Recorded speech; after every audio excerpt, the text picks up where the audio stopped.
আমি তো ভালোবাসি তোকে উপন্যাস লিখেছেন ফারজানা মনি। পর্ব ৭৩-৭৪।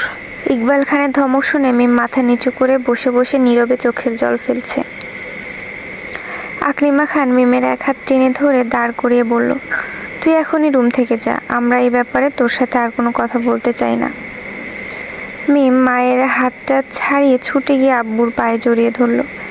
কান্নায় জর্জরিত কণ্ঠে বলল, প্লিজ আব্বু, তোমরা এমন করো না, আমি আরিফকে ছাড়া বাঁচব না।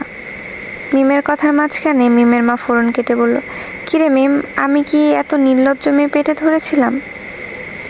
আমার ভাবতে অবাক লাগছে, তুই আমার মেয়ে, কি করে পারছিস বাবার সামনে এসব কথা বলতে? মিম মায়ের কথায় কান্না দিয়ে বাবার পাকে আরও শক্ত করে জড়িয়ে ধরে বলতে লাগলো, আব্বু, আরিফ তো ভালো ছেলে, আমায় অনেক ভালোবাসে, আমাকে অনেক ভালো রাখবে, শুধু তোমরা যেন আরিফকে মেনে নাও, সেই জন্য আরিফ নিজের বাবার ব্যবসার হাল ধরে প্রতিষ্ঠিত হয়েছে। সম্পর্কের শুরুতেই আরিফ 2 থেকে 3 বছর সময় আমার থেকে চেয়ে নেওয়ার পরেও পরবর্তীতে আমাদের চোখে যোগ্য হওয়ার জন্য 5 বছর সময় ব্যয় করেছে। এখন নিঃসন্দেহে আরিফ সর্বদিক দিয়ে তোমাদের চোখে যোগ্য। প্লিজ আব্বু, তুমি না করো না। উফ মাম্মা, আমি ব্যথা পেয়েছি। আহিয়ার শব্দ পেয়ে মেঘ সেদিকে তাকালো, দেখলো আহিয়ান আহিয়াকে চিমটি কেটেছে। মেঘ ধমকে সুরে বলল, আহিয়ান, তোমাকে কতবার বলেছি ও তোমার ছোট বোন, তুমি ওর বড় ভাইয়া, আর বড় ভাইয়ারা ছোট বোনদের কখনো মারে না, অনেক আদর করে। আহিয়ান বলল, আমি মালিনি মাম্মা, বন্যু মিথ্যে বলছে। আহিয়া প্রতিবারের সুরে বলল, না মাম্মা, ভাইয়া মিথ্যে বলছে। এইবার আহিয়ান রেগে আহিয়ার মাথার ঝুঁটি খুলে দিল। আর কি লাগে, শুরু হয়ে গেল রাজকন্যা আহিয়ার কান্না। ঠোঁট ভাঙিয়ে ভাঙিয়ে পাপা পাপা করে কাঁদতে লাগলো। মেঘ পাশেই বাচ্চাদের জামা কাপড়গুলো গোছাচ্ছিল, ছুটে গিয়ে আহিয়াকে বুকে জড়িয়ে আদর করা শুরু করলো। আমি পাপার কাছে বিচার দিব, পাপা, ওই পাপা তুমি কই, বলেই আহিয়া আবারও কান্না শুরু করলো। মেঘের তো মাথায় হাত, শুরু হয়ে গেল পাপার আদরের দুলালির কান্না। কিন্তু আহিয়ার আব্বু গেল কোথায়? কাকামণি আসবো? আবিরের কণ্ঠস্বর পেয়ে ইকবাল খান, আকলিমা খান ও মিম দরজার দিকে তাকালো। আকলিমা খান বিছানা থেকে উঠে দাঁড়িয়ে বললেন, আরে আবির, কিছু লাগবে তোর? ভেতরে আসো। আবির একবার সারা ঘরে চোখ বুলিয়ে নিল। ইকবাল খান বিছানায় হেলান দিয়ে বসে আছে, সামনে মাথা নিচু করে বসে আছে মিম। পরিস্থিতি নীরব ও গুরুগম্ভীর। এবার আবির মুখ খুলল, কাকামণি, কিছু মনে না করলে একটা কথা বলতে চাই। ইকবাল খান মুখের হাসির রেখা টেনে বললেন, এত ফর্মালিটির কি আছে, কি বলবি বল, আর দাঁড়িয়ে আছিস কেন, এখানে এসে বস। আবির বলল, না এখন বসবো না, হয়তো আহিয়া আর আহিয়ান এতক্ষণে আমাকে না পেয়ে খোঁজাখুঁজি শুরু করে দিয়েছে। তাছাড়া আব্বু রুমে গিয়েছিলাম, সেখানে কথা বলতে একটু দেরি হয়ে গেছে। ইকবাল খান বললেন, ঠিক আছে, বল কি বলবি। আবির গম্ভীর মুখ নিয়ে বলল, আমার বন্ধুর ছোট ভাইয়ের জন্য অনেক দিন ধরে মেয়ে দেখা হচ্ছে। ওরা অনেক আগে মিমের জন্য আমার কাছে বিয়ের প্রস্তাব দিয়েছিল, কিন্তু মিমের লেখাপড়ার জন্য আমি রাজি হইনি। কিন্তু এবার মনে হয় মিমের বিয়েটা দিয়ে দেওয়া উচিত, তুমি কি বলো? মিমের মাথায় মনে হয় আবিরের কথা শুনে আকাশ ভেঙে পড়েছে। লাল লাল ভেজা আঁখি জগল দিয়ে আবিরের পানে তাকালো, কিন্তু আবির হয়তো তা দেখতেই পেল না। আকলিমা খানের মুখটা দেখে মনে হচ্ছে তিনি কিছুটা স্বস্তি পেয়েছেন। ইকবাল খান খানিকক্ষণ চুপ করে থেকে কিছু একটা ভেবে তারপর বললেন, ঠিক আছে, তুই ওনাদের খবর দে, মেয়ে দেখতে আসতে বল। আবির আত্মবিশ্বাসের সঙ্গে বলল, ওরা মিমকে আগেই দেখেছে, ছেলের পরিবারের সবাই চায়, তোমরা যদি ছেলেকে পছন্দ করো তাহলে বিয়ের কথা সামনে এগিয়ে নিয়ে যেতে। মিম উঠে দাঁড়িয়ে আবিরের দিকে তাকিয়ে কাঁপা কাঁপা কণ্ঠে বলল, ভাইয়া আমি। আবির বলল, তুই তোর রুমে যা, এখানে তোর কোনো কাজ নেই। মিম আবিরের ভয়ে আর কিছু বলতে পারল না। ইকবাল খানের মুখের দিকে একবার তাকিয়ে দৌড়ে রুম থেকে বেরিয়ে গেল। ঠাস শব্দ শুনে মেঘের বুকের ভেতরটা কেঁপে উঠেছে। কি হয়েছে দেখতে তাড়াতাড়ি করে রুমের বাইরে বের হলো। বুঝতে পারলো শব্দটা মিমের দরজা থেকে এসেছে। মিম দরজা বন্ধ করে দরজায় পিঠ ঘেঁষে মেঝেতে বসে কান্নায় ভেঙে পড়ল।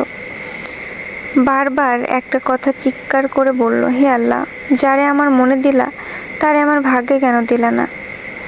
গায়ের ওড়নাটা খুলে কিছুটা মুখের ভিতর ভরে চিৎকার করে কান্না শুরু করলো। যে কান্নার নেই কোনো শব্দ, শুধু আছে নীরব আর্তনাদ। মিমের কান্নায় রুমের পরিবেশটা যেন ভারী হয়ে উঠেছে। কাঁদতে কাঁদতে একসময় মেঝেতে হাত পা ছড়িয়ে শুয়ে ঘুমিয়ে পড়ল। সন্ধ্যাবেলা কিছুক্ষণ আগে মাগরিবের আজান পড়েছে। বন্যা মাগরিবের নামাজ শেষ করে এসে দেখলো ত্রিধা রুমে নেই।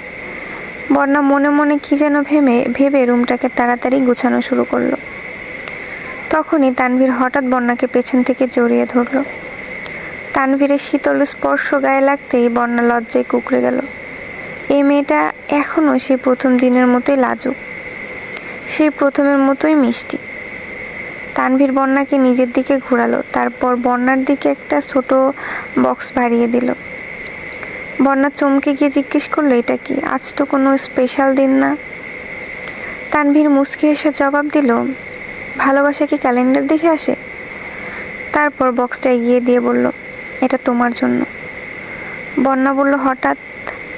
তানভীর বন্যার নাকে নাক ঘেঁষে জবাব দিল, কারণ আমার দিনগুলোকে সর্বদা তুমি স্পেশাল বানাও, তাই তোমার জন্য স্পেশাল কিছু পাও না। বন্যা বক্সটি খুলে দেখে একটা ছোট্ট পেন্ডেন্ট, তাদের দুজনের নামের প্রথম অক্ষর খোদাই করা। এটা দেখে বন্যা খানিকক্ষণ চুপ করে থাকে, তারপর তানভীরকে আষ্টে পিষ্টে জড়িয়ে ধরে। তারপর ধীর কণ্ঠে বলে, গিফটের কি প্রয়োজন ছিল? বারবার প্রেমে পড়ার জন্য এই আপনিটাই তো যথেষ্ট। তানভীর মুচকি হাসল। মাম্মা। ত্রিধার কণ্ঠ শুনে দুজনে হকচকিয়ে উঠল। বন্যা ও তানভীর মেয়ের দিকে ছুটে গেল, দেখলো কেঁদে কেটে সুন্দর মুখটাকে লাল করে রেখেছে। তানভীর আদুরে কণ্ঠে জানতে চাইল, কি হয়েছে আমার মাম্মামের? ত্রিধা কাঁদতে কাঁদতে আধো আধো কণ্ঠে বলল, ভাইয়া। বনার আর বুঝতে কিছুই বাকি রইল না। ত্রিধা ছোট, কিন্তু মেয়েটা মায়ের মতোই বুঝদার। যখন থেকে বুঝতে পেরেছে আহিয়ান ওকে সুযোগ পেলে মারে, তখন থেকে আহিয়ানের সামনে তেমন একটা যায় না। সারাদিন আহিয়ার সাথে খেলাধুলা করতে পছন্দ করে, কিন্তু তবুও মাঝে মাঝে আহিয়ানের সামনে পড়ে যায়। ফোনের টুংটাং শব্দে তানভীর বিছানার দিকে তাকালো। এগিয়ে গিয়ে ফোনটা কানে ধরলো, আবার কেটেও দিল। তারপর পাঞ্জাবিটা চেঞ্জ করে টি শার্ট গায়ে জড়ালো। এই ভর সন্ধ্যাবেলা তানভীরের হঠাৎ পোশাক পরিবর্তন দেখে বন্যা কাছে এসে জিজ্ঞাসা করলো, কোথাও বের হচ্ছেন? তানভীর ত্রিধাকে কোলে নিতে নিতে বলল, অনেক দিন হলো রাকিব ও রাসেল ভাইদের সাথে আড্ডা দেওয়া হয় না, সেখানেই যাচ্ছি। তানভীর মেয়ের কপালে গভীর চুমুকে দিয়ে বলল, মাম্মা, তুমি তোমার মায়ের কাছে একটু থাকো, নিচে তোমার বড় পাপা অপেক্ষা করছে, আমি যাবো আর আসবো। এই নিন কফি। আবির ফোন স্ক্রল করতে করতে কফিটা হাতে নিল। কফির কাপটা টি টেবিলে রেখে মেঘের এক হাত টেনে নিজের কোলে বসিয়ে দিল। এই কি করছেন? কেউ দেখবে? মেঘের আতঙ্কিত কণ্ঠ শুনে আবিরের কোনো ভাবান্তর নেই। তার নির্লিপ্ত জবাব, দেখুক, তাতে আমার কি? মেঘ ভ্রুকুচকে বলল, আপনি এত নির্লজ্জ কেন বলুন তো? আবিরের শান্ত জবাব, ম্যাম, আপনি এত সুন্দর কেন বলুন তো? মেঘ বলল, উফ আহিয়ার আব্বু। আবির বলল, উফ আহিয়ার আম্মু। মেঘ এবার বিরক্তি কণ্ঠে বলল, ধুর, এবার ছাড়ুন তো, কেউ চলে আসবে। এবার আবিরও ভদ্রভাবে মেঘকে ছেড়ে দিল। আবির বলল, আচ্ছা মিম কোথায় বলো তো? ওকে দেখতে পাচ্ছি না কেন?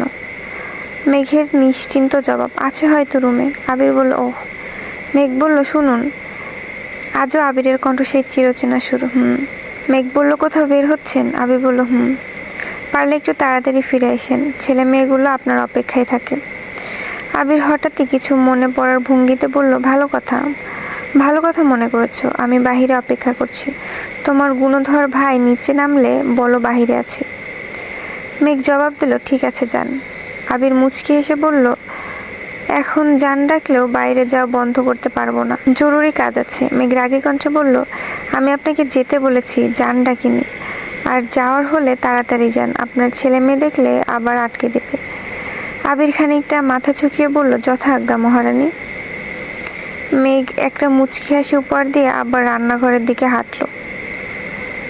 1 2 3 4 5 6 7 8 9 10। ভাইয়া, এবার তো ক্ষমা কর। তানভীরের কণ্ঠে ক্লান্তির সুর। আবির কখন থেকে বাড়ির বাহিরে গাড়ির সামনে তানভীরকে কান ধরে উঠবোস করাচ্ছে। এবার আবির মেজাজি কণ্ঠে বলল, বের হতে এত লেট কেন করলি? তুই জানিস না আজকে তাড়াতাড়ি যাওয়াটা আমাদের কত জরুরি?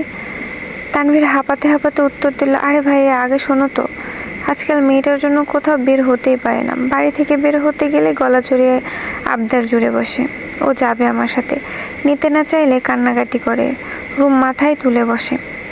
ত্রিধার কান্না থামাবো তারপর তো আসবো না কি?